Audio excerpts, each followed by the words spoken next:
Hey everybody, welcome to the IGN Movies Podcast, Keeping It Real. This is Jim Vavida. I'm joined by Roth Cornett and a very special guest, Joshua Yale, our comics editor. Joshua, welcome to the podcast. Hi, thanks for having me. Yeah, we're going to talk at length at the end of the podcast about Avengers Age of Ultron.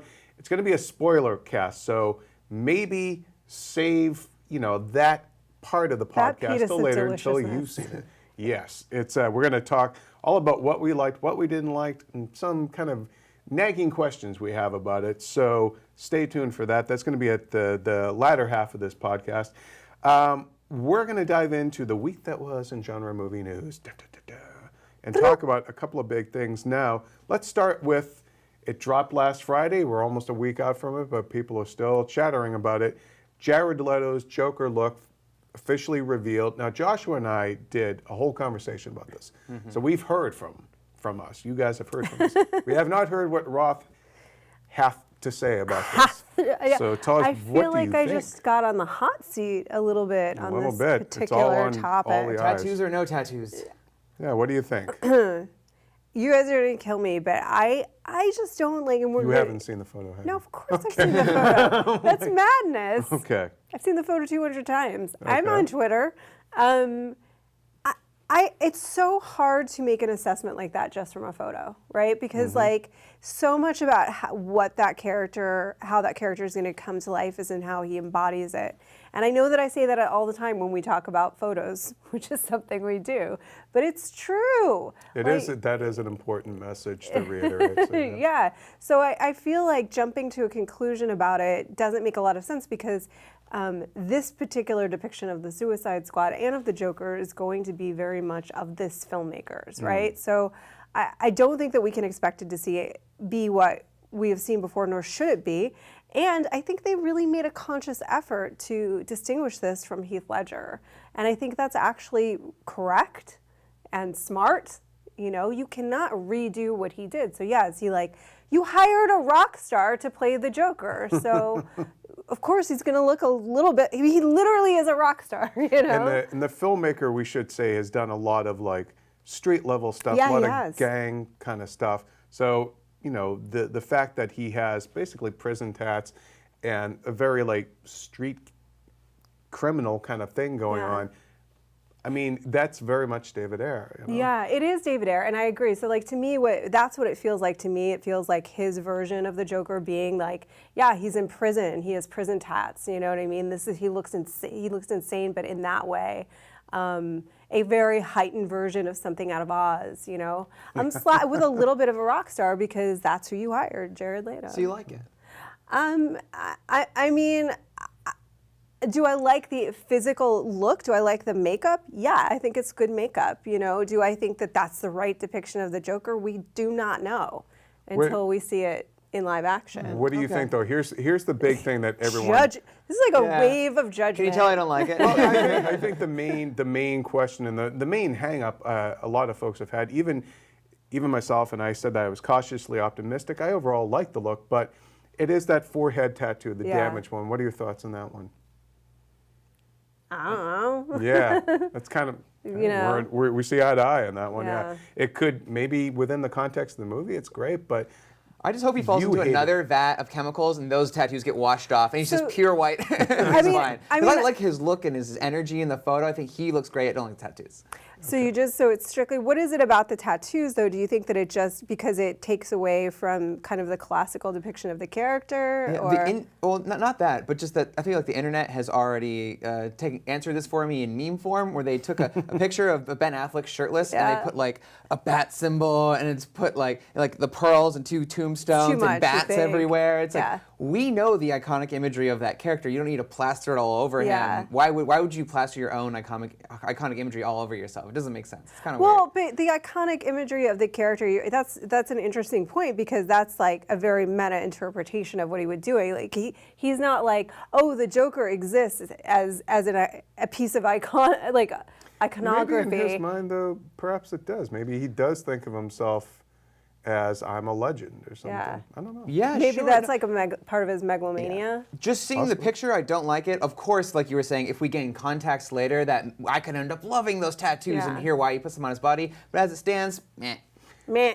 How do you feel about seeing a boatload of cosplay of that this year at Comic-Con? How many skinny guys with Joker tats are we going to see now? So It would many. be someone with good handwriting to get that head tattoo. Yeah, I mean, I guess I guess I just kind of reserve judgment on it, just the way I reserve judgment on anything that is just a still image, you know. Read your opinion now. Yeah, well, but that is my opinion. My opinion is that like I don't think they are bad makeups. I can understand what you're saying, and I certainly understand people who feel attached to other depictions of the character. But to me, like getting that is an interesting stance, because to me it's like that puts him outside of himself, going like, I'm going to tattoo the meaning of me on my body. You know what I mean? It's kind of a bit of a Memento vibe too, in Yeah. a way. Like, but I agree with both of you that there's maybe it's that bridge too far, or it's just right on the dot. Now we actually have some more Suicide Squad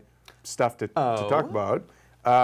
Just before we came in here, the internet gave us spy photos of Will Smith in his civilian clothing as Deadshot, Floyd Lawton.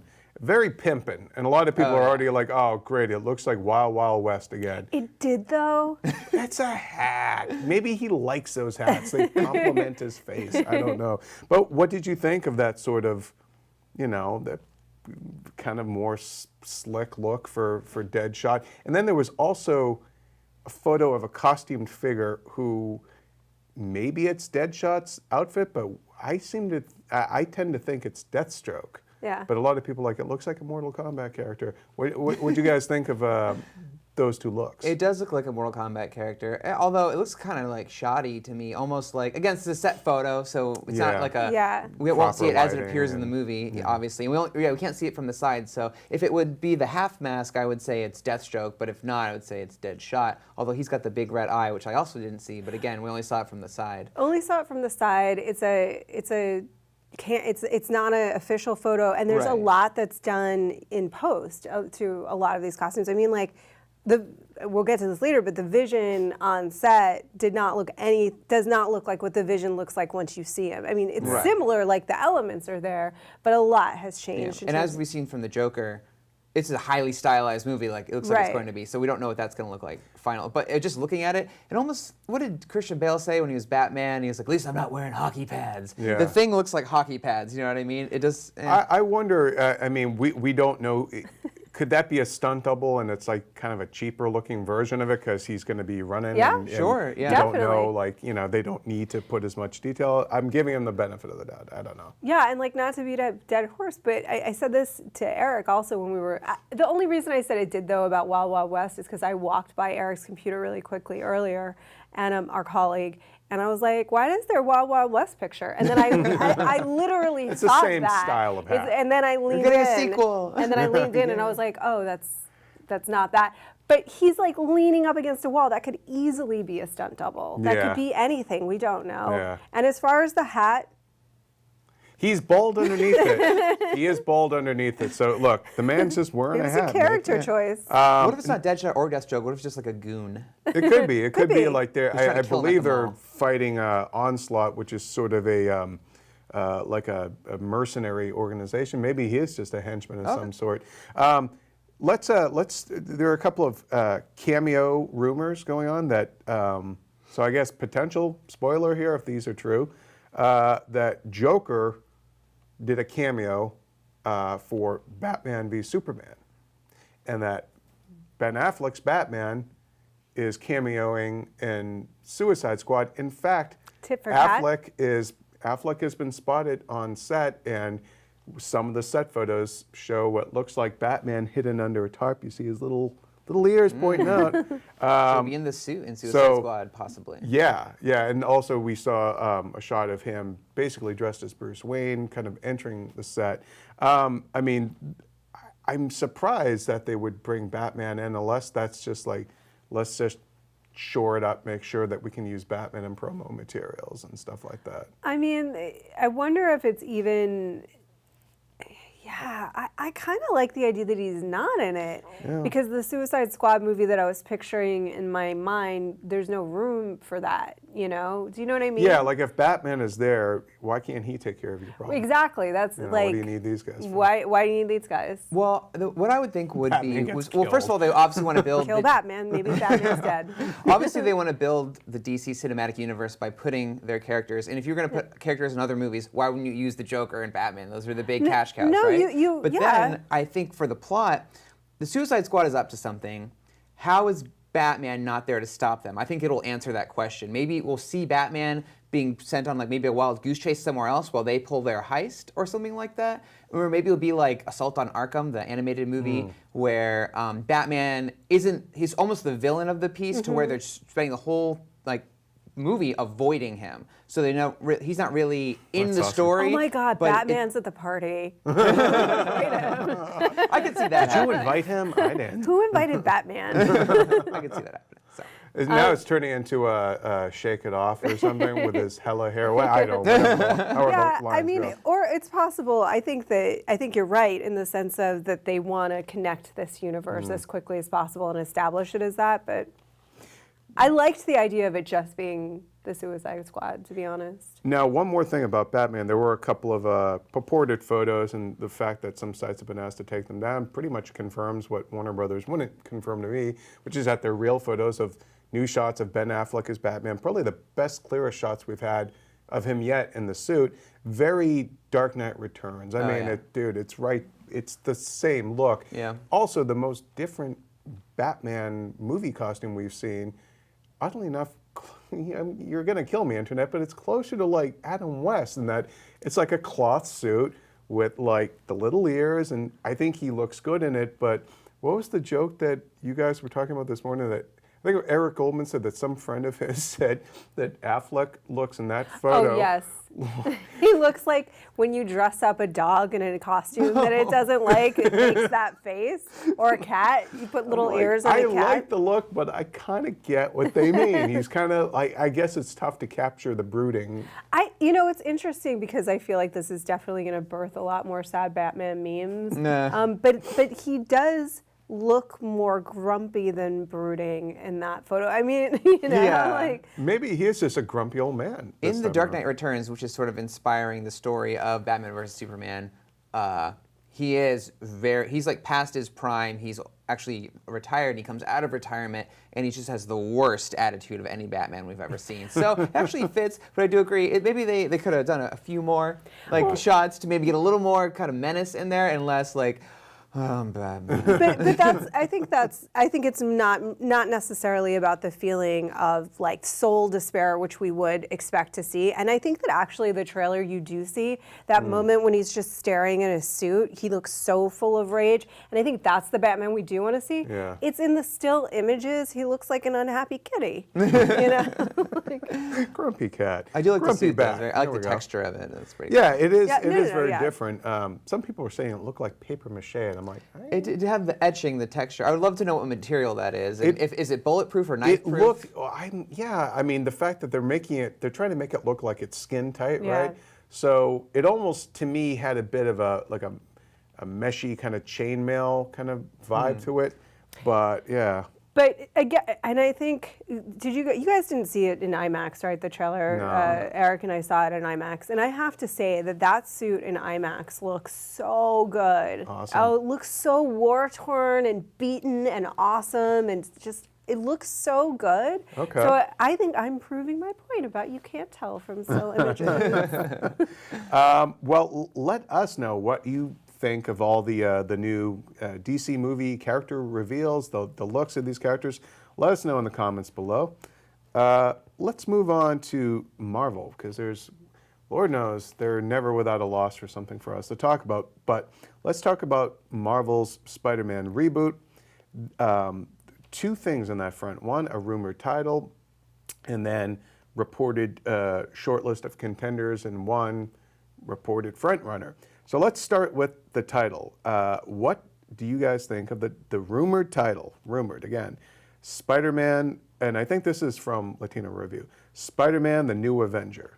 What do you think of that? I love it because as a comic book fan, I love the title New Avengers, which is a great comic book.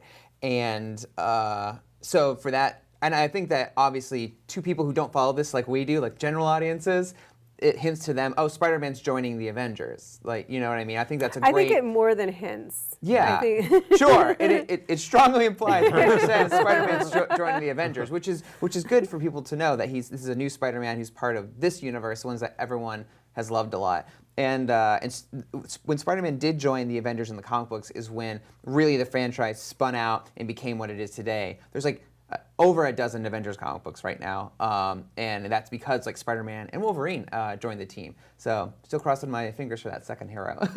What about you, Ruth? What do you think? You're not going to see that second hero in movies. Fox will never let it happen. I think one day we will see Wolverine in the Avengers universe, but maybe not He'll anytime be soon. a 75-year-old Hugh Jackman, but I can see it happening. I'm but just that's a talking different about. conversation. I'm just talking about between the studios. But anyway, what do I think of the title? Yeah, the Spider-Man, the New Avenger. If it's true, it's a rumor. If that is indeed. I mean, as a title, I don't think it is the most engaging title I've ever heard, but I do think it is functional. You know what I mean? I do think that it reaches its goal. It's the mom jeans of titles You to know you. what I You're like, it does the job, but I wouldn't wear it. You know, like, and this is what I mean by it, and I think that you make a good point, Joshua. But like, we know that, you know, we know that Spider-Man is going to be the new Avenger, that he's going to be this teenage kid that's going to be joining the team, and you know, probably be mentored by them in some capacity, and he's going to be part of the Avengers in that universe. So we all know that, but I think it does serve the purpose of letting the grander audience, who probably has had some confusion about all of that, or will have some confusion when Spider-Man, who they've been so used to seeing on his own in movies, is suddenly part of this whole other universe. So I do think it absolutely serves that purpose, and it's kind of like, you know, Captain America, the first Avenger, which to me also indicates heavily a passing of the mantle. And, you know, Civil War is happening, contracts are up, the first Avenger, here's the new one. Yeah. Also, I mean, it's a rather clever way of associating a brand that people have grown lukewarm about with that thing that's red hot and that they love. Yeah. Right. So, you know, on that level alone, it's probably the title you should get. Yeah, I think it is. I think it's a smart title. Now let's talk about some of the reported casting choices. The contenders, and forgive me, I didn't write down which outlet it was. I think it was The Wrap that broke it, but it's out there. Asa Butterfield, who was in Hugo and Ender's Game. These are the contenders for Peter Parker. Asa Butterfield, Nat Wolff, who's in The Fault in Our Stars, and in an upcoming movie called Paper Towns. And I believe he stars in that one opposite Suicide Squad's Enchantress, Cara Delevingne, who walked past me in Vegas last week, but that's a completely different story. Tom Holland, who was in The Impossible.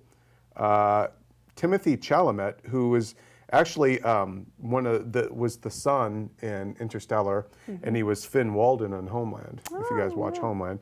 And then Liam James, who was the young star of The Way, Way Back. Great movie if you haven't seen it. Now, of those contenders... Wow, he'd be great, right? Great. But I think it was a Latino review again who says that Asa Butterfield is Marvel's pick. Marvel? I'm gonna throw up my 2 cents real quick, and then we'll let you two guys debate. Asa Butterfield's a fine young actor. I've liked him in everything I've seen. I don't like him as Spider-Man because he's very serious. I've not seen any kind of whimsical side to him in any of his performances. My pick probably would have been somebody like Liam James or Nat Wolff. But you know, if Latino Review's claim pans out, and they've got a pretty good track record, you know, Asa Butterfield, I guess, is the most recognizable, but I don't think he's quite right for it. He's right age-wise, but I don't know if he's right actor-wise for it. What do y'all think? Spider's Game. I think. I'm sorry. When have you no share an velvet office with- with Jim Babidow, you can't help but make some puns. The puns, people. They come out. I have honestly not seen a movie he's been in. Oh, you never saw Hugo. No, You'd I like didn't. You didn't see I Ender's did Game? I saw the beginning of Hugo, then I fell asleep, and then I didn't see Ender's Game because of the controversy around the author. Oh, yes. Yeah. But when I saw the lineup of the 5 actors, he did stick out to me. He's got those really sharp blue eyes, So I thought, I That don't you'll know. never see. Yeah, because he's in the mask. But I thought, yeah, he is in a lot of dramatic movies, isn't he? So I don't know because they did say they wanted him to be really funny in this. So Yeah. he must have impressed Marvel with some great one-liners or something. Maybe he was talking to you, Jim. Hey, Kevin Feige. He smashes a watermelon with like a What would have been hammer. amazing is if the Gallagher. audition was actually just showing up at Feige's office and doing stand-up for 5 minutes. Yeah. Like playing Make Me Laugh with Kevin Feige. Yeah. So I don't know. What do you think? I agree. He did say that. He said that to IGN, as a matter of fact, that the humor was going to be one of the most important elements of this character to bring out. So, and I do agree with you. Like Asa Butterfield does not scream hilarious to me in what I've seen him, but. You know, it's one of those interesting things where people have hidden depths sometimes, you know, and sometimes when comedians take on dramatic roles, magical things happen. He could surprise us. Yeah. And I don't think that they would hire him if they didn't think that he could capture that.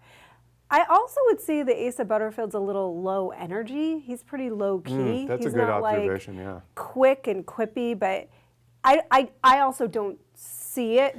That doesn't mean that they didn't see something Also, that would though, prove that he can do it. if you're low energy, you could have that slight sense of something being off or a quirk. Yeah. Like Liam James is kind of low energy in the He way is. back, but I see Peter Parker in him. You know? I do too. It's the minute you said that, that would be my pick, having not seen them obviously audition, and so having no idea. But just based on their previous work, he would absolutely be my pick. There's something he's very funny, naturally very funny. He is low energy, but he has a real vulnerability. I buy him 100% as an outsider, as somebody Yeah. that feels like an outsider.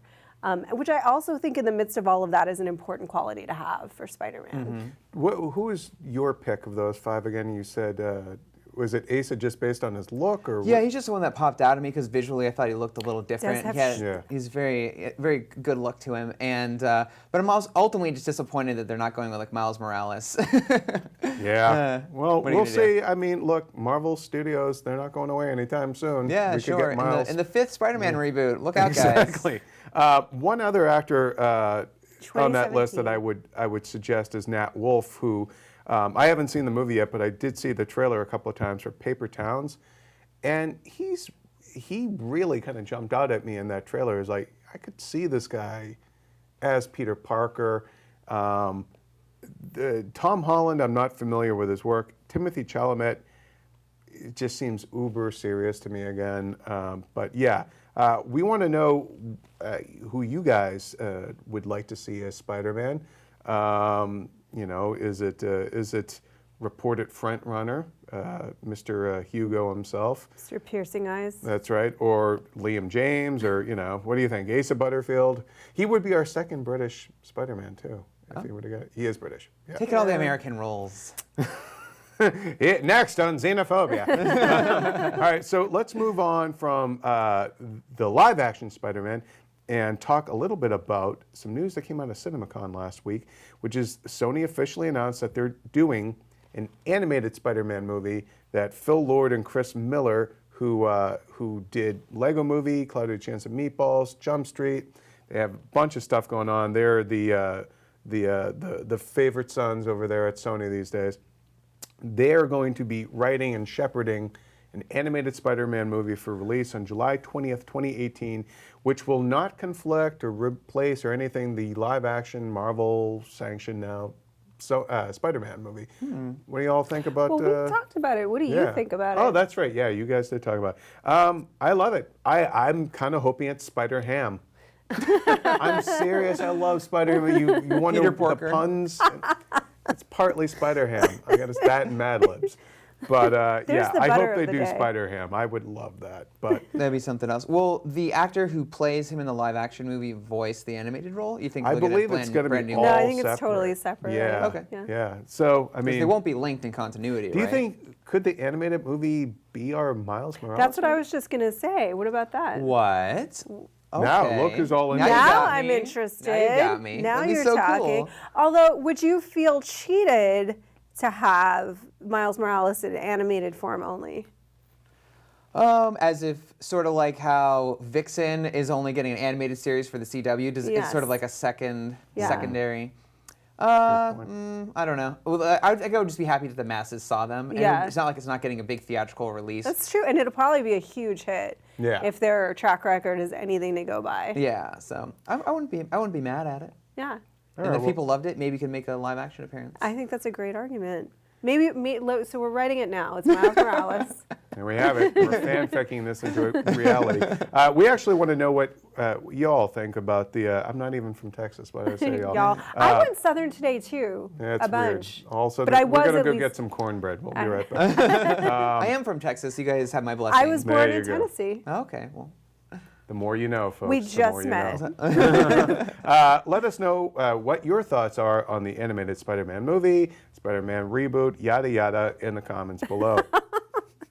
We invite you to yada yada yada. Sometimes you get you it. just gotta yada yada. Yada yada yada. Spider-Ham. Hey, let's talk about X-Men Apocalypse and that crazy 80s look that's all over the interwebs. All right, so I know that I'm gonna get yelled at in comments for this, but I'm gonna be a total hypocrite right now. I love those pictures. I'm digging it. I'm a child of the 80s, so I'm all over There it. is something about seeing my Sansa Stark. I know she has a real name, Sophie Turner, but there's something about seeing her in that side swept hair and that crazy 80s sweater that just brings me so much joy. Those costumes, I think some people might find them over the top, you know. They were over the top in the 80s. but they are very much like they feel of the time. That's how kids would have dressed then. That's how No, they for did sure. dress. In Jubilee, finally an era where she can just rock that yellow jacket. Initially, we saw her with the completely black accurate. coat over it, but in the set photo Yeah. that Bryan Singer tweeted out or put on Instagram, it was just a full-on yellow. She had some like flair, some like pins and stuff, and I think she had the pink I love sunglasses. that you just called it flair. Well, Fridays waiters, you know. So it looks awesome. She looks like Jubilee to a T. Very excited for that. I think it's the third actress to be cast as Jubilee. Yeah. She's actually gonna have lines and be a part of the movie. And they showed. We are also talking about Nightcrawler. Nightcrawler, yes, please. Very cool. Although the sort of like people calling it the emo hair sweep isn't my favorite, but he looks like Nightcrawler. Looks pretty good. He's got that Michael Jackson Don't you jacket, feel too. like if he wasn't Nightcrawler, he would have been on that short list for Spider-Man? Yeah. He has a very weird, like, looking face. Like celebrities often have sort of a like strange features, and he has a very weird but very good-looking, Yeah. I think he's a Nightcrawler-ish, mutant look to him. Yeah, he's a better fit for Nightcrawler for sure. I think that he got the right franchise for him. Okay, Looks good. question about this though, because now I know that we're nullifying a lot of the past continuity of these movies, but Singer's nullifying his own movie. X2 introduced Nightcrawler as an adult to these X-Men, and now they're all going to have known each other as kids. Like, Yeah, I'm a little irked by that because I loved Alan Cumming. Well, the timeline's changed. Everything's changed. I know. Yeah, so something in but- the timeline is allowing these characters Yeah. to meet earlier, which I'm fine because it's probably a really good movie. And you mentioned you called it the thriller jacket. Well, the Thriller video, at one point, Michael Jackson turns into a werewolf, so he's got the pointy ears, and his hair kind of goes, and he's got yellow eyes. Yeah. So I can just see them at some point having Nightcrawler. So there's going to be a Thriller reference Moment. at some Sure. point in there. But yeah, how else do you get his costume colors sort of in there? I like the jacket. He looks cool. Yeah. I'm into it. Yeah, I like it. I'm having a thriller moment. Hopefully, at least the timeline will change before so he no longer has to scar his body with all those tattoos, which looked cool, but probably not a lot of fun for him. I feel like that, everything's sort of been reset, and he did it on purpose in order to make the changes that he wanted to make and reintroduce certain characters and be able to play with them. And I know we're in a different time period, but I think he just wanted to just sort of reset the clock in a way, which is what he did. What I'm excited about is like the photos look so fun and lively in 80s, and it's going to be interesting to see the mixed tone between what that tells me about Breakfast this Club movie, with like X-Men. the Mutant Breakfast Club with like Apocalypse coming in and like let's destroy all of it. You know? It's interesting and too the because they Horseman, go to that's the like mall. very Yeah. I'm sorry. They go to the mall and they go to see Return of the Jedi and stuff. Like, I love that. That's so cool. There's going to be a mall scene, just like the 90s X-Men cartoon. Oh my God. And then this other storyline of like him, especially from what Oscar Isaac was saying about like coming from this place of like his interpretation of the characters, like being like a cult leader and like gathering the Horsemen, and it's like I think that's a really cool juxtaposition, you know, like Yeah. if we're seeing that happening while they're like, let's go to the mall. Yeah. You know? You know, in the old '80s comics, they used to go out a lot, and I forget, was it Jean Grey or somebody would somehow cast a spell, or there was something where Nightcrawler, or maybe he had a little gizmo that like he could look like a regular looking human. I think you had a gizmo, yeah. Yeah, from what so I remember. wonder if they're going to do that for this one, because I'm pretty sure Maybe he will have an actual gizmo. an actual Like- from Gremlins. There we go. Well, I could see Gene, you know, Yeah. persuading people that he's not blue, you know, Yeah, subtly yeah. as they're walking through the mall. And he's Yeah. like, oh, great, I can I be think that like would you, be awesome. except in a German accent. So. Let us know what you thought of those looks in the comments below. I'm going to just rattle off some news items real quick, and then we can talk about something else at length. Here, a couple of news items. Let's start with new release dates. The Power Rangers movie has been moved from July 22nd, 2016 to January 13th, 2017. Furious 8 was officially announced at Cinemacon. Vin Diesel coming back, producing it. It's opening April 14, 2017. By the way, Furious 7, now the 4th highest grossing movie of all time. It's amazing. It's probably going to overtake Avengers. It's That's amazing. insane, people. Wow. Warcraft being pushed from March 11th, 2016 to June 10th, 2016. Pacific Rim 2 pushed from April 7th, 2017 to August 4th, 2017. And then the Ghost in the Shell live action movie with Scarlett Johansson moving from April 14th, 2017. It's moving up to March 31st, 2017. So just wanted to give you guys some info on that. Avengers Infinity War, according to Chris Evans, will shoot back-to-back for a total of 9 months, starting in the latter half of 2016. They start filming Captain America Civil War in a few weeks, and that is expected to wrap around August or September. And by the way, Daniel Bruhl confirmed that he is indeed playing Baron Zemo. Zemo. We looked it up in the cartoon. There we go. I wondered if he was supposed to have done that. When I read that, I was like, is that a slip up? He had some kind of line where he's like, I'm paraphrasing him, but he's like, why? What's the big deal? Or something Yeah. like, what are you going to do? Yeah. What are you Another couple of news items. Laura Linney, of all people, Oscar nominee Laura Linney, and Tyler Perry are joining the cast of Ninja Turtles 2. Which is What? which is a sentence that I'm so glad that you got to say just because I got In to my hear it lifetime. and laugh. Yes. But it's also very surprising news. Like Maybe this movie will be awesome now. I don't know. But Tyler Perry is going to play Baxter Stockman, who is like a bad guy scientist, right? Cool. He'd be good for that. I could see that. And then a fellow named Brian T., who was in the Wolverine, and I think he was in the Mortal Kombat Legacy web series, has been is assuming the role of Shredder. A different actor played him in the first movie. So that's our latest Ninja Turtles 2 casting. Cool. So he's going to be an actual martial artist and not just a giant Yeah. transformer. Okay. That's right. Cool. the cast is filling out. Who's Laura Linney playing? They didn't say, actually. Okay. I only hope that she's like, what is it, Splinter or Yeah. something? You know? I don't know. I don't know Splinter what gets I'm a saying. gender change. Yeah, exactly. They're really pushing the envelope with this new Yeah. Turtles movie. They want to switch things up. James Wan, director of Furious 7, is being courted. Not only is he in negotiations to direct Aquaman, but he's also being courted by Sony to direct Robotech. What do you guys, the live-action Robotech movie? What do you guys think about that? RoboCop? What's Robotech? Robotech. What? Pardon Oh, me. you don't want this on the interwebs. Well, whatever. It's an anime. Okay. Yeah, I never watched it's like it. Okay. It's okay. Yeah, I actually like him. I like him in a way more for Robotech than for Aquaman. I can kind of see. You know, there's something about what I feel like. I guess what I would imagine the tone of that movie would be, and the scope of that movie would be, and sort of like the type of action that might be in a Robotech movie, and that I think that would lend itself to what we've seen from him. Aquaman. I don't know why that feels different to me. I don't know if tonally it fits with the kind of stuff we've come See- to expect from this Yeah, film. it'd be too Yeah. fast, too fishy. Sorry. Sorry.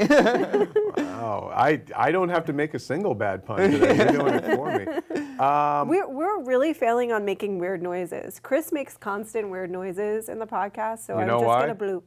'cause that's his butter. Somebody had it. That's our little catchphrase now. That's my butter. Let me tell you guys a little bit about this thing we like to call Cinemacon. I was there last week. That's why I wasn't on the podcast. I'm not going to belabor everything. It's all up on the site. But there were two movies that we got a pretty good look at that nothing is out there of them yet. One is called The Martian, and it's based on this bestseller that our boss, Per Schneider, loves that book.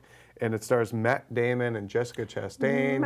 Matt Damon. And it's basically about an astronaut who gets left behind on Mars, and he has to figure out a way to survive there for 4 years until the rescue mission can come. So he did his training during Interstellar. Well, here's the thing. Yeah. Okay? It looked really good, but there was part of me where I'm like, I've seen this before. Not only because he played that same basic character, but the nutty version of it in Interstellar. But Jessica Chastain was also in Interstellar. Yeah. And then we've seen this kind of like, I'm trapped in space, I need help thing in Gravity, in Apollo 13. So to me, it didn't move the needle for me that much, you know? Okay.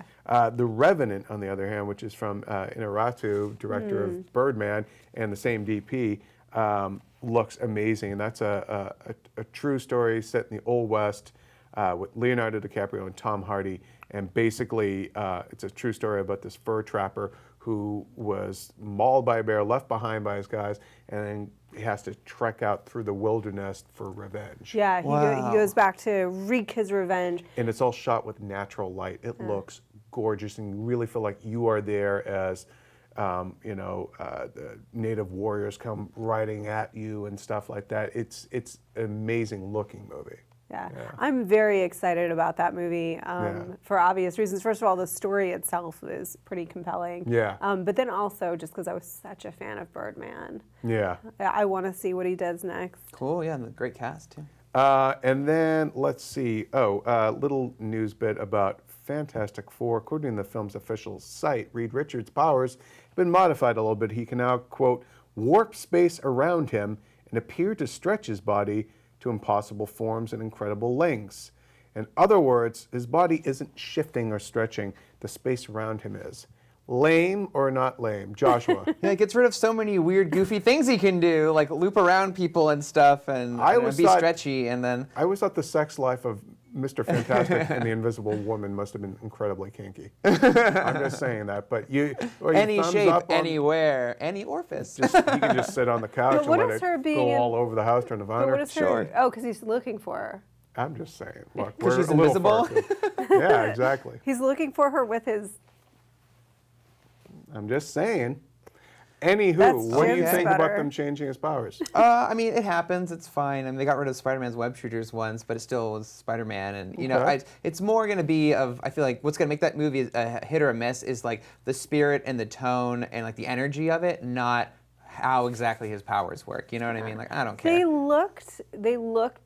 looked the same. Like, yeah. You know what I mean? Like, I feel like functionally it'll operate the same way. It'll just be like a different explanation. Like perception's a tricky thing, and it's actually the space that's like whatever. He's stretching and stuff. Yeah, and it plays into the idea of they're getting their powers from an alternate dimension, I believe. Yeah. So it's just sort of I guess tapping into the strange physics of the alternate dimension, which is great. Sure, whatever, make it work. Make a good movie. Yeah, exactly.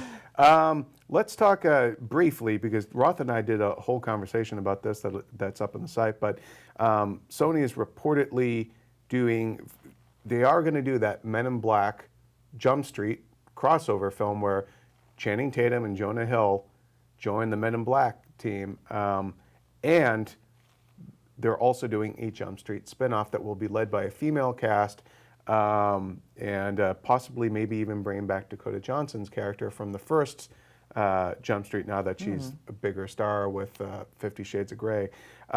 Joshua, let's get your thoughts. What do you think about the Jump Street guys joining the Men in Black agency, and that Will Smith might not be in it. Yeah, well, I think Roth and I actually did a conversation a long time ago when they first Well, broke then, that we news. don't even need to talk about this. But do I think my thoughts were that sounds like really weird and goofy, but I'd watch it. It sounds cool. I don't know how it makes sense to them, but I'm interested to see what they would do with it for sure. What do you think about the female-driven Jump Street spinoff? Why are they putting all these women in the movies? I don't understand. No, I don't know. I feel like it's so strange it seems like Hollywood is in a trend of making females leads in typically male-driven movies.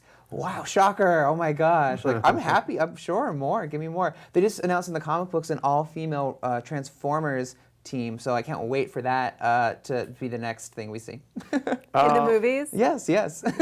No, that won't happen. That one I really think would never happen in the movies. The I don't know. Transformers films. Michael Bay would make them all like Yeah. Victoria's Secret. I was just looking. trying to picture like how he would have them washing cars in a bikini if Washing- they were. Now if it has to happen. If they already were the car, so maybe they'd be washing humans in a bikini. No, they'd be washing The themselves. They'd be washing It'd be each like other. a They'd women be in washing prison each movie. other. Okay, and Yeah. themselves. Okay, I just touched my boob. Let's move on. I started to rub my own breasts.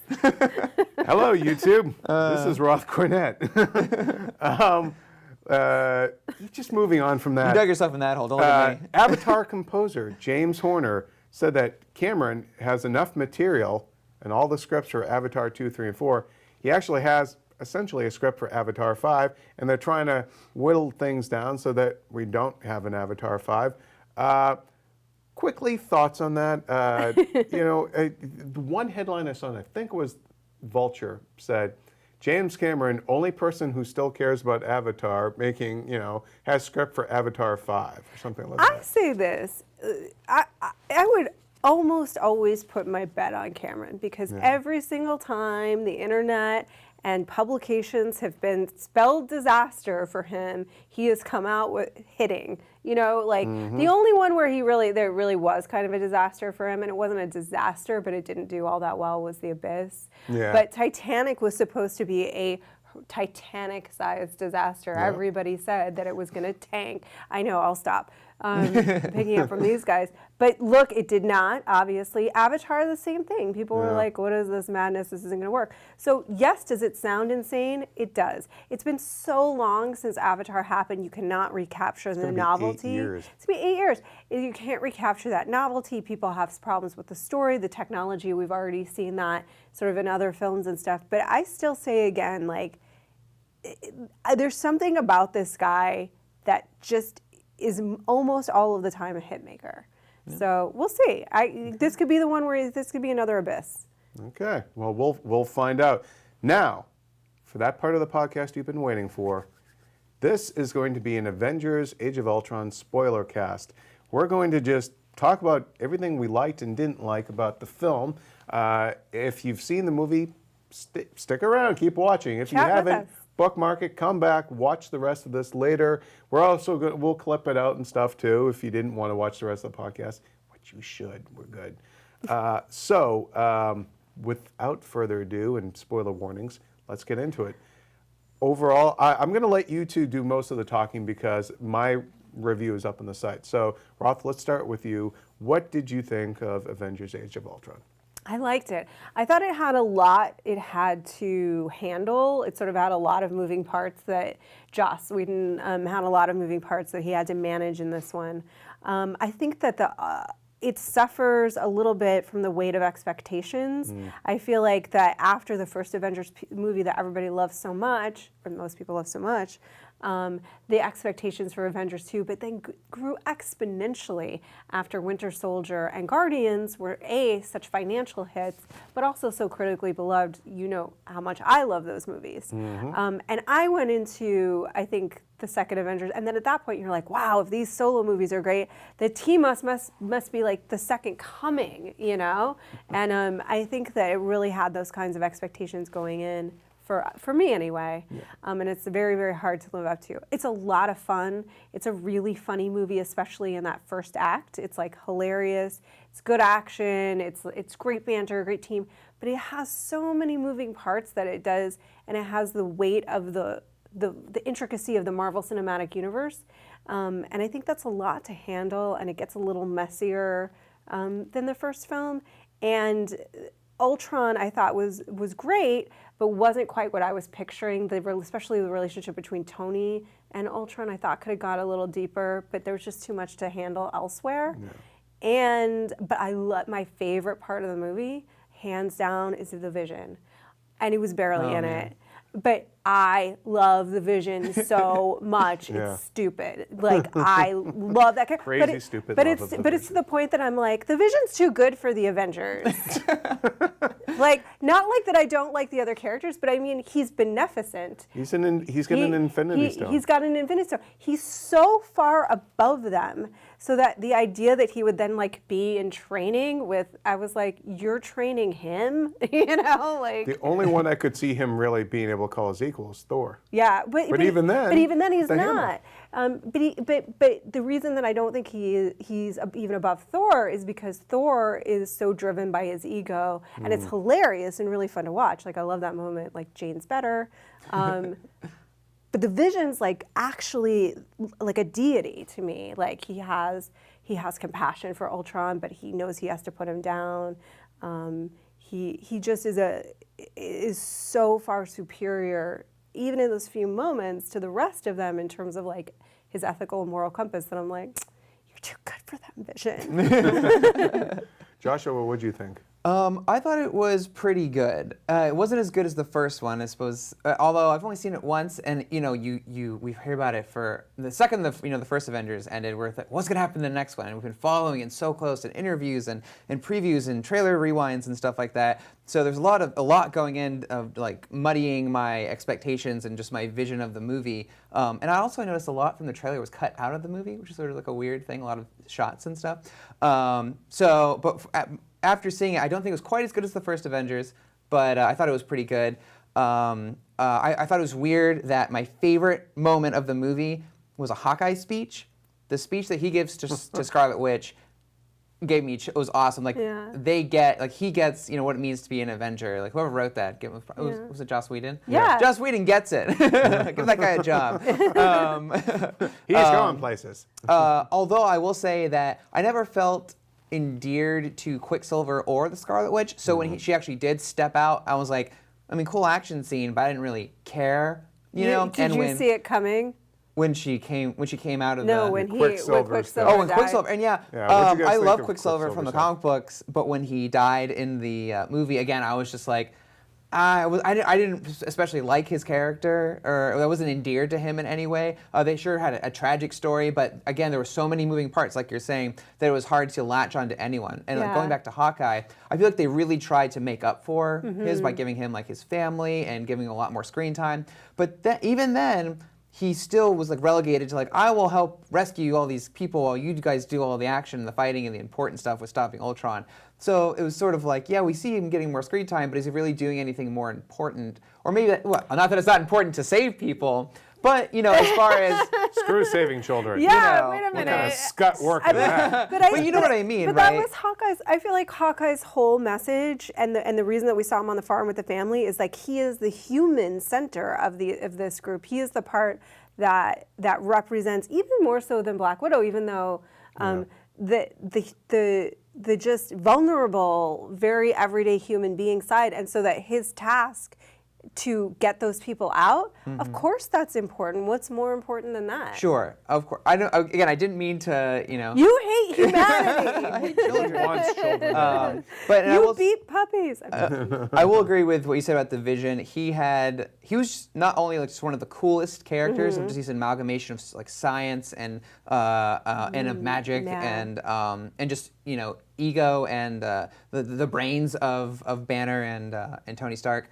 But also just that visually he was so impressive, of shooting like the laser out of his forehead and like phasing. They did the phasing powers where he phased into a robot and ripped him apart. Yeah. It was glorious. And then there was that shot, I think it was Iron Man, Vision, and was it Thor all blasting, melting Ultron at the same time? Yeah. I was getting like nerd tears when that happened. Did you mind the eyes? That he had real eyes? Yeah. Well, he doesn't, because if you look really, really Sure. close, I mean, they're It's mechanical. they're little- mechanical, but that They they look like real eyes. I actually like that. They're sort of like the lens of like a camera, like an Yeah. iris of Yeah, a camera. shutter. Because I know a lot of Yeah. people that drew umbrage with that, because they feel like, but that it was there for two reasons: that the audience can relate to him a little bit more, and that they're already starting to probably ship him and Scarlet Witch in make it feel a little more human, more romantic. But But it makes sense, though, that, look, he is, one of the things I liked about it, and I mentioned this in the review, and again, I won't chew up too much time since my review is on the site, but the Vision is supposed to be a synthesis of organic, something human, and something machine. And I did love that it was, for the most part, mainly a practical effect. And like you were saying earlier, you were on set and you saw that he looked different on set as to what he ended up with in the movie. So there's obviously digital augmentation there with the cape and all that. And I did love the little bit where he just looks at Thor and like, I want a cape. I like Yeah, that. I liked what he's building his yeah. costume, and I think another obvious thing is that Paul Bettany, they want to let him use his eyes to act, Yeah. and they want to Yeah. capture that. So if they just make them like blank yellow things, like in the comic book, it Yeah. wouldn't really work. But yeah, another thing about the movie is that Ultron, I really liked James Spader doing like the Ultron voice, and how he did not seem like an evil robot. He seemed like a person almost, which was the idea. But I also was sort of missing sort of a big moment for Ultron that I thought, oh, I really love to hate him, or oh my God, I can't believe he did that. I liked his plan of destroying the Earth, like the I dinosaurs. liked his plan to destroy the Earth. I liked the inventiveness, because I'm like, what is he doing lifting Yeah. this island up? And then I was like, oh my God, he's creating like an asteroid. That's what going to Lex be great. Luthor should have done. Yeah, in Man of it's Steel. very Superman Returns. But again, I thought Superman Returns, yes, sort thank of missing sort of just the definitive Ultron moment in the movie. The moment from, I agree, like, I think that I went in with so many expectations about what Ultron was going to be in this movie, and it wasn't quite that, but the one moment that I did love with him is when he cuts off his arm, he's like, I'm sorry, like... Yeah, what My did bad, you I think just of got the humor in there? I mean, he was a lot funnier than I was expecting. I Yeah. mean, the trailer's only saying, there are no strings on me. Like you were Yeah. expecting this really ominous thing. He's so funny. And instead, he does mirror, Tony Stark's glib personality. I feel like in this world with these characters that Ultron and Vision are I feel like Ultron is that side of Tony.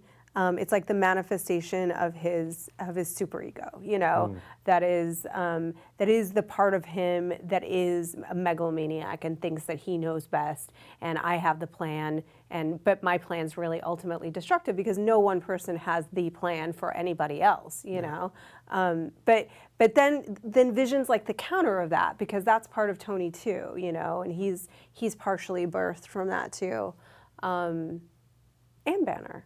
So that's kind of something that's interesting. Yeah. But like, I liked that he took on that personality trait of the glibness. I thought it made it really. It's a fun movie to watch, and I think the humor certainly is one of the best parts of it. What was your favorite sort of surprise element outside of the humor, but surprise element or sort of Easter eggy type thing that popped up in the movie for you? Joshua. Goodness. Sort of like a really small one that I didn't notice until after I saw it was that Dr. Cho, she's a Korean scientist, right? Yeah. I was like, Cho, who is that? It's actually the mother of Amadeus Cho, who's like a superpowered teen in the comic book. So I'm hoping, like, crossing my fingers, he might show up. Very like C, like D list in terms of like popularity. That's good enough for Agents of S.H.I.E.L.D. Yeah, hey, I told her to that's show up, and she can then cameo. And she's like, "Have you seen my son?" And they have a whole episode where they go look for him. But I thought that was cool. There were lots of little things like Ultron. Of course, we have another piece just highlighting all of the Easter eggs you can check out on the site eventually. But he's wearing the red cloak, which is originally in the comic books he was the Crimson Cowl, which was a cool thing. There were lots of little things, but it wasn't a big movie for Easter eggs and like secrets and like stuff like that, like from the comic books. It was more just like, here's the movie, we've established our continuity. There was a lot of moments where they referenced their own continuity, like obviously the beginning of the Hydra base, they had all the stuff from the Battle of New York. Yeah. Thor's visions were of the Infinity Stones, which we've seen in all the other movies, and now sort of put him on the path to like I guess find those. Let me ask you, what did you guys think of? Because that was one of my cons, one of my demerits in the review was I hated the whole Thor detour thing. Let's go take a magic bath. And, everyone else, it was a vision of their past, and then he was like, I'm Johnny Beefcake. I'm just going to go into my mountain bath and I think try and see maybe Ragnarok. asking Joshua and I if we are pro Hemsworth taking off his shirt and getting in a bath. Frankly, there probably wasn't enough of it. There wasn't so nearly you're enough. Like, why is this sequence in there? Because to me, it was a very ham-handed way to kind of like, hey, Thor 3 is coming. You know? Okay. So in truth, I agree with you. That sequence I felt was very odd, did not fit with the movie, felt very randomly thrown in, and clearly a setup for where Thor is going, and it had very little to do with the actual plot of the movie. I'm not angry at Hemsworth topless, but it was also one of those moments where, and I want to ask you guys what you think about this, because I always think of my brother when I watch stuff like this. He's like my litmus test. He takes a lot of baths and mountain caves? No, I don't think of my brother in the bath. But what I do think is, would he understand what's happening here? And I feel like there's so much of the movie that probably people watching this would immediately know what they're talking about, and that we would know. But even that opening sequence, so certainly the bath thing, I feel like at that point, so much of the audience is going to be like, what's going on? Yeah. But even the opening sequence, to assume that they know what Hydra is, and I know that sounds crazy, but what if you only saw the first Avengers movie? I mean, to assume that everybody has seen everything, I think is inaccurate. But I think by that point, once they realize that, they've already got your money. No, and this is the most comic booky of them all, I think, really, in a way. Because it has continuity issues. Well, yes. you can almost see the little caption of asterisk, C issue whatever of Tales of Suspense. Or yeah, whatever, like I said, it is very self-referential, and I like that about it. And it's that you want this Marvel Cinematic Universe to make you wonder, who is Hydra? So maybe go watch S.H.I.E.L.D. where that plays a big part. And then also just to answer the Thor question was, I get that it felt out of place in the movie, and it did feel out of place, but I also think that it gave everyone else sort of their horrors, which were very personal and down to earth, whereas Thor is a god and operates on another level, so his concerns are on a much higher level. They are of stones with immeasurable power that are being gathered by a being, and the fall of Asgard, an entire realm. You know what I mean? And the end of everything. Those are his concerns, where we're like, I didn't get that dance. Well, it's interesting, though, because Thor's concerns are of the future. His visions are in the future, whereas the rest of them it's in their past or some dark secret. Although, Tony's Tony, I would equate his more to Tony's. I correct I feel like actually Tony and Thor that had similar fears of them being the cause of other people. Interesting, yeah.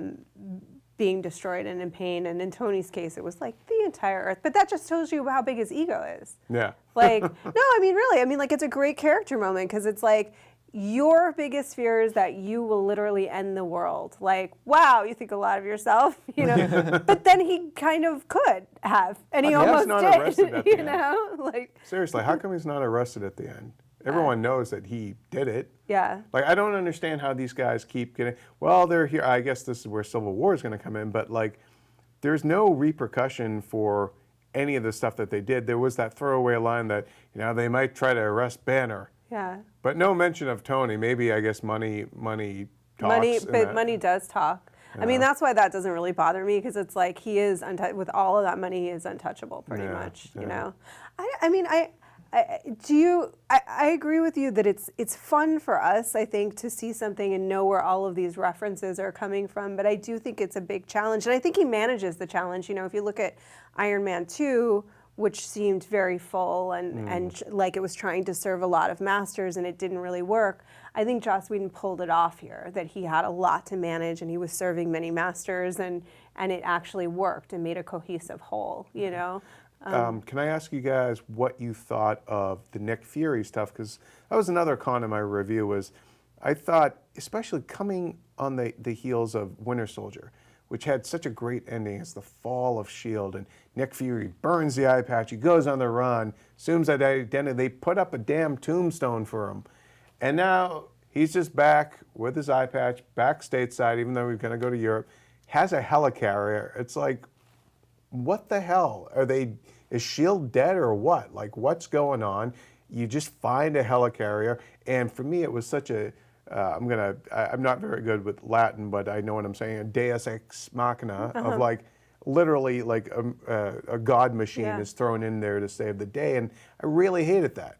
I thought it was it was like subpar for what I've come to expect from them, because there was no setup and no justification for any of that. Like, why did you ended Nick Fury's story? So what the hell? Like, I needed something. Instead of seeing Thor take his mountain cave bath, I needed to find out, wait a minute, Nick Fury is back for a pep talk, and in the meantime, he's going to go get helicarrier out of mothballs. Like, that's what you should have explained. Don't save the Ragnarok stuff for when you actually have time to justify it. You know? Yeah, I agree with pretty much everything you just said, that they undercut. Yeah, and we're done. Next topic. Next topic. They undercut the consequence of having no shield, is that you would not be able to rely on one of their resources, which is having these massive helicarriers that can do a lot of things to help save the day. There's supposed to be a world without that, but then we have it. It robs the impact of the ending of Winter Soldier. And what Cap said too, which is, and there's that line in Age of Ultron where he says that's what S.H.I.E.L.D. is supposed to be, or something like that. Like, well, then you didn't really give it much of a chance. You flushed it right down the toilet in front of the whole world, and we all liked it, So, like, to me, it didn't seem. It seemed wildly inconsistent with what they had just done. Yeah, and what they are doing on S.H.I.E.L.D., which is that it has dissolved, and it's these kind of, well, we won't talk about S.H.I.E.L.D., but I agree, yeah. I think they needed an out. I mean, I truly think they were on a huge floating rock and needed an out in the story. Okay, let's talk about the one of the characters and where they may have gone. So by the end, well, actually, let's preface that, or we can kind of combine it, I guess. But like, look, Hulk makes his escape in the end because he smashed up that city with the Hulkbuster fight, and I can't be with you, Black Widow. By the way, I totally didn't buy that whole subplot, that romance. Really? Okay. I didn't like it. It didn't feel earned to me. It felt very manufactured. I just never bought her really digging this guy in that way. Why? I just didn't. I just thought you just for didn't think her, they had chemistry? I think she would have looked at him like one of her friend's little brothers. You know what I mean? Like Banner, I think to me, she just never struck me. I never bought the whole idea of, like, I know she has her monster speech, but I just didn't buy it. I posit this. Posit. Okay. Posit away. I posit that he actually represents, quite literally, the good boy and the bad boy wrapped in one. I posit that Black Widow has had her fair share of bad boys in her life in the human form, and that there's something about his sweetness, about Banner's sweetness, that she finds very attractive, but at the same time, she knows that bubbling beneath that is the danger that he could Hulk out at any given time and rip her to shreds, and that's hot. I posit that. So I do buy it. So it's the Catherine Trammell basic instinct attraction of, like, she's hot, but she could kill me. Yeah. Okay, all right.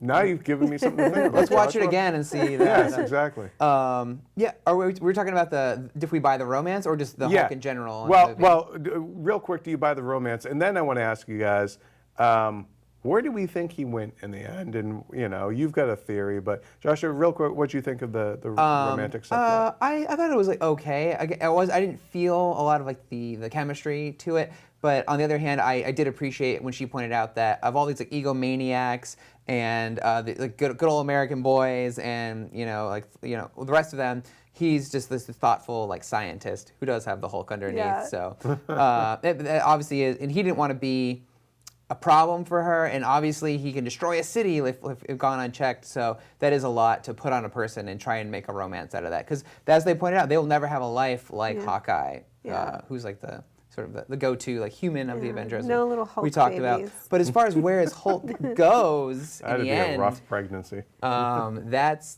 the question, isn't it? And I love that they did that. That they it's the Bill Bixby. Walking to the music, just trying to find his way by himself. Like, that is the Hulk. The Hulk isn't a guy who can be on a team for a long time. So that was really cool. And are you doing the music? Yeah, I'm just playing in the background as you keep talking. As I hitchhike. But so it's like, where does he go next? Didn't they say he ditched his Quinjet? They're like, Well, they weren't Well, entirely sure. yeah. Like it went down. I they said forget what it. they was said it's it hard the to Indian track Ocean? his Yeah. craft, but it looked like it went down in the ocean. They Yeah. think, but there's a question mark. Yeah, so obviously where I feel like a comic book fan wants to see him go is into space. Yeah. And see Planet Hulk story, where he goes to another planet. Then he, does pretty much the Gladiator movie where he goes from like a slave to a gladiator to a king. Well, although in the Gladiator movie he dies. Spoiler. But yeah, Spoilers and for then he comes Gladiator. back to Earth and actually wages war on the Earth in World War Hulk. But I don't see that happening, because in the comic book they forcibly jettisoned him to space, but this would be his idea. But I don't know where he could go. I don't see him thinking, I will go into space, because he has no reason to go into space as far as they've But you set have a up. theory But about it. he is for sure as heck going to space. You think so? Yes, and I'll tell you why I think so. Because news came out in the last week or so. If you read IGN, you might have followed some of this. I don't know. I've never heard of that site. But so this is the thing. So we saw him like shooting up, and to me, and I know that I love this movie, so it would naturally have this moment. It felt so much to me like this moment in The Right Stuff, where I know you knew I was going there, where Chuck Yeager goes up and he breaks into the outer atmosphere, the inner atmosphere, and he like for a minute sort of sees space, and then the plane comes down. Whatever. The point is, like, the plane, it was going up and up and up and up, right? And I was like, he's going to space. But what would he do? How would he get to space? What would he do in space? Well, how is he going to breathe? Exactly. So that's probably not how that happened. But I do think he's still going to space, and this is why. Because when I interviewed Mark, and we talked about this a little bit before, but when I interviewed Mark Ruffalo, and it was just like, where could the Hulk go next? And Scarlett Johansson he was like, well, there's lots of places he could go. Scarlett Johansson said, I know I talked about this before, but bear with me. Oh, yeah. Scarlett Johansson said, like where? And I was like, in space. And he goes, oh yeah, he's definitely going to space. And I was like, really? Maybe he meant for Infinity War, though. He goes, he's definitely going to space. And I was like, really? And then he goes, yeah, I mean, there's been talk of Planet Hulk. And then it came out later on that the rights actually for a solo Hulk movie, so the distribution rights for a solo Hulk movie are with Universal. So Disney doesn't have those distribution rights, though Marvel owns the character of the Hulk. And so why give Universal any more money? why would they give Universal money? So they're probably not going to do a solo Hulk movie at all, whether it's in space or not, because until those rights issues are worked out.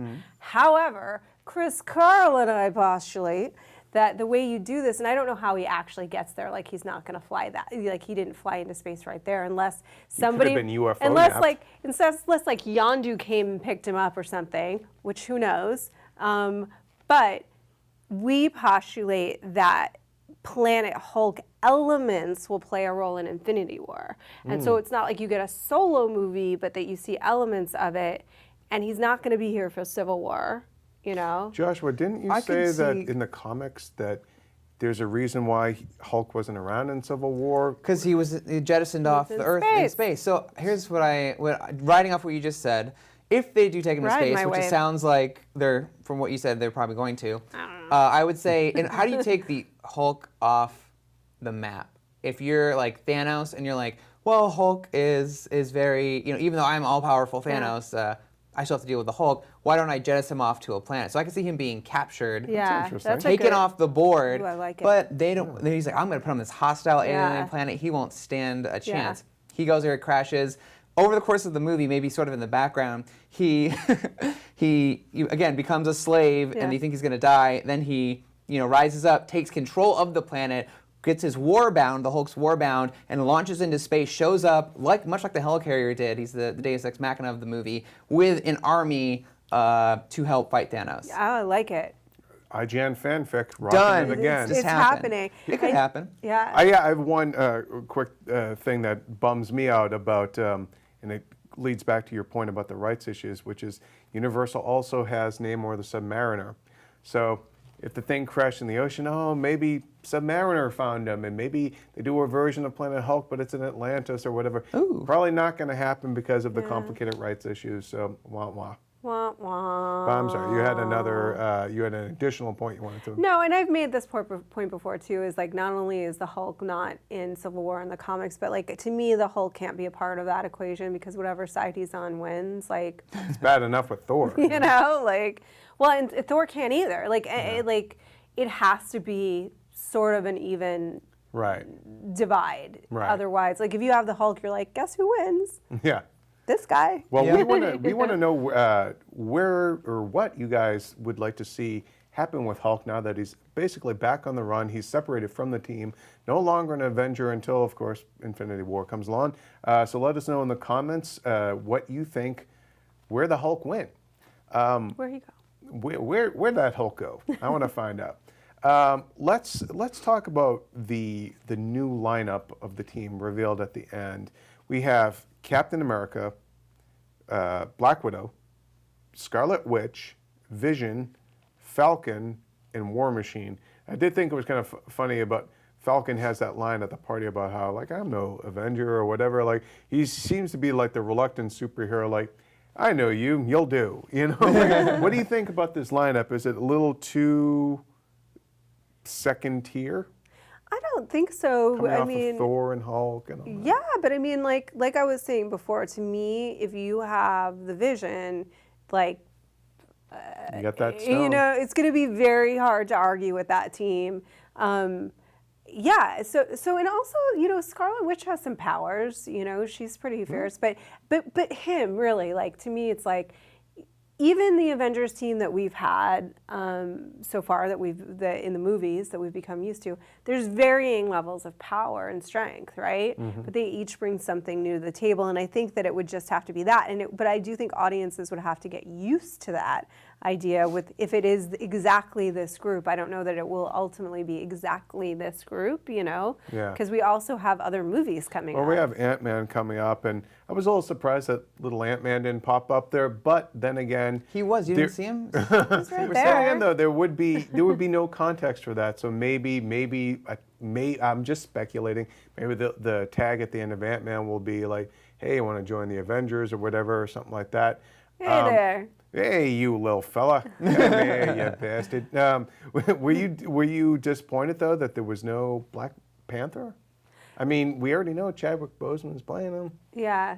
I didn't expect, I guess, to see Ant-Man, Black Panther, or Doctor Strange. Spider-Man, or Doctor Strange really pop up in this. I feel like it was very dedicated to like establishing these new characters and showing how they fit into like what would become the new Avengers. New Avengers, which was Yeah, great to see. the facility was named New Avengers. Yes, Do you which- think that is tipping the hand towards the Yes, comics, or just? I think to general audiences, it's just the new Avengers Yeah. facility. But to comic book fans, it's like this is the new Avengers, which is made up of classic, original Avengers and new heroes, which is awesome to see. It's always cool to see like the new lineup of that Yeah. that shot of them walking together. Scarlet Witch in her new costume, and did she get like her hair lightened? What was that about? Or did she wash it for the first time? Because it was a little Well, I little mean, rough in the, I in the don't movie. quite remember her costume at the very end. What It was like? much like it was before, but it was all sort of official looking Yeah. with the black underneath and the red coat. As far as like the power balance of the team, well, let's go through one by one. Cap and Widow, they're obviously themselves from the earlier team. Vision, he sort of takes up the Thor role Yeah. of like being all power and extra crazy powers and stuff. Iron Man is replaced by War Machine. While he doesn't have the genius intellect that is so often gotten the Avengers and Iron Man out of so many spots, he still has like all the capabilities, and he's got like the fighting spirit, obviously, of an Avenger to be in there. So I think that kind of compensates for Iron Man. And then Falcon, I don't know. It's kind of like Hawkeye. He's our Hawkeye. What really counted against him was that he wasn't in the final battle along with War Machine helping to load up and defend the helicarrier. Yeah. I thought that would have been the perfect, why not? Like War Machine was there, why not have Falcon, both of them there, say, hey, we're here to help. Yeah. Why not get everybody? Given your Yeah. analogy, then, is Scarlet Witch sort of their Hulk? The kind of I powder forgot keg about one. her. Goodness, who does she sort of replace? I don't see. Again, I guess it's not a one-to-one, but she is so powerful. And again, if you've like read the comic books, you wouldn't even need to read the comic books to see what she can do. But she goes to like another level with her powers. Yeah, so I think she is kind of the Hulk because she's Yeah. also she's had some trauma. Yeah. And she's a little overwrought. Little and unpredictable. She's a little unpredictable. Yeah. And like I think Joss Whedon said this leading into the movie to why is Quicksilver and Scarlet Witch is that she has a much different power set than everyone else that's much more like useful in a lot of ways to like get into someone's head and like mess with them and stuff. I think that's great to see on the team. Would you have liked to see Quicksilver? I hate to look at it in these terms, but I feel like with Quicksilver dying and them deciding not to continue on with him, they were like, yeah, have it, Fox. I mean, that's how I feel. I really like do. X-Men's Quicksilver better. I tell you what, I have some theories. Actually, I have two theories, but the first one is that we will see Quicksilver again, alive in the movies. There's no way they signed that guy on for one movie. And the reason I say this is because Infinity Gauntlet, the story, it's all about life and death. Yeah. People dying and coming back to life. So I definitely see like the team being faced with everyone who's sort of died and having to confront them, and Quicksilver will be one of them. In fact, I would not be surprised if multiple heroes die before Infinity War. And in Infinity War, especially Part 1, then when 2 comes, a lot of them will be returned to us. But not all of them, because contracts will be because up. of contracts. That's right. There's one thing the Infinity Gauntlet can't fight, and it's lawyers a contract. and agents. Were there any other sort of elements of Avengers: Age of Ultron that you found, I don't know, troubling? Something that didn't really work for you? I'll say the end tag. Of course, it was really cool to see Thanos come in there, grab the empty Infinity Gauntlet with 6 slots, that he's going to fill up with the Infinity Stones. But the line didn't make sense to me. He said, "Fine, I'll do it myself," implying that he had someone else working to get the gems for him. Of course, we saw that in Guardians, and I guess he lent one out in the first Avengers movie to Loki, which, why would you do that if you want to collect these? But who in Avengers Age of Ultron was working for him? My theory is that, you know how they tried to make Ultron and it didn't work? They failed, right? Something created that AI and made, like, I think Chitauri tech from it was Loki's the scepter. tech. Right, no, but I'm thinking but why did that happen? I feel like he personally may have like reached out and sort of used his power to nudge Ultron into existence, thinking Ultron would destroy the Avengers and the world and bring him the gem. That's just sort of my theory. I mean, you can poke holes in it, but what do you think? Because why else did he say that? Then why did he They've say, done more convoluted yeah. things. I think maybe it was, to me, I read that tag almost more as a comment on Guardians. Yeah, I did too. And Ronan blowing it. Yeah, fine, I'll do it myself. But wouldn't it belong at the tag of Guardians then? It doesn't make sense Well, to put I it think in that- Avengers 2. but- Hey, what was Hawkeye's line about? I got a bow and arrow, Yeah. there's aliens or Yeah. whatever, and we're Yeah. on a floating island. None of this makes sense. None I of think. this makes sense. Yeah. Yeah. Well, I mean, no. This has to. What was he referring to in Age of Ultron? Yeah, Or was but I it don't not? think he was referring to anything in Age of Ultron, but often the tags are not directly connected to that movie. You know what I mean? They're connected to whatever's coming. Whether you're seeing the Collector Yeah. at the end of, I believe it was Winter Soldier. Yes, Winter Soldier. No, it was or- the end of it was Thor. the end of Thor 2, because they Thor brought 2, the. yeah, no, that because- was directly connected though, because yeah, they because found it the was- Infinity Because Stone they and had brought it to Sif. him. Okay, fine. Poke holes in my No, theory. but I would. Well, even in Winter Soldier, it was Baron von Strucker of Hydra. That's true. So there Fine. usually is Boy, connective he didn't tissue. last long in that movie. No, though, huh? They sure killed didn't. him off real Surprise. fast. I will say this though about the gauntlet itself, because a lot of people are like, "Wait a minute, it's on Asgard. Why does he have it?" Right? Like, did we have that question? But a friend of ours, Eric Eisenberg, I believe of Cinema Blend, got the answer from Kevin Feige. I don't know if I can say this. Shoot. Well, stay tuned for next week's podcast where we'll address that it's a cliffhanger. That's our tag. We want to know what you think of the new Avengers lineup and your overall thoughts on the movie, things that worked for you, things that didn't, what you thought of the tag. Joshua's theory about it was Thanos behind Ultron, So let us know in the comments below. It's opening this weekend.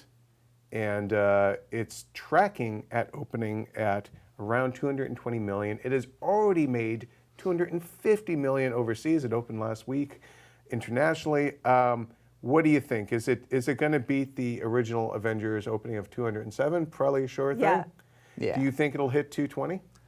I'd say like 225. I Okay. see it hit Do I hear 230? 230. No, I'm No. going to stay at 225, 224, 225. Okay. All right. Because 5 million more. I'm going to say, you know what? I lowballed it on Furious 7. Yeah. So I'm going to highball. I'm going to say 240. I'm going to say 249.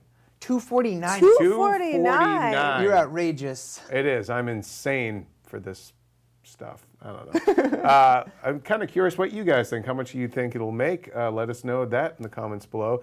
We have a lot more to talk about on next week's show. We might even have a special guest. We haven't quite locked it in yet. It's not me. No comic book movies out next week. It's not Joshua, and it's not Chris Carl. That might be his butter, but might be someone else's next week. But for all things on Avengers, on movies, keep it here on IGN.